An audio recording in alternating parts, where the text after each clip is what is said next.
site, but I think what we should also be thinking about is how we have that humanity in the loop, right? And ensuring and creating those spaces and dialogue to talk about what is it that we want to be automated? Where does AI have a role to play? Where can it help us? And what are the limitations and the areas where it doesn't necessarily make sense to be used?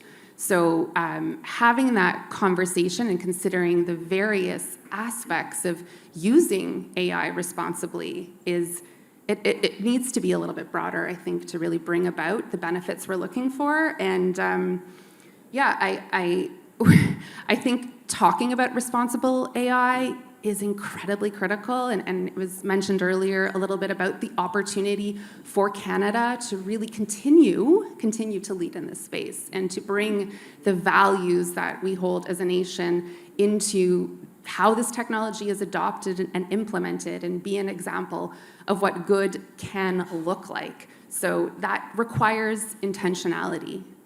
We can't just assume that the models are going to work for everyone. There are so many examples of that not being the case, even before generative AI, and so many important voices that have been trying to elevate the conversation around using this technology ethically.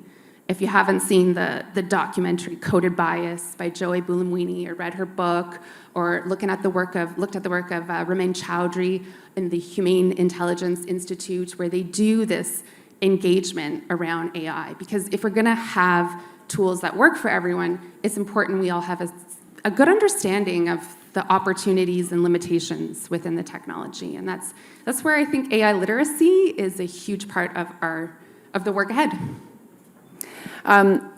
When you're talking about tools, I know that purple teaming is something that TELUS has really believed in and used.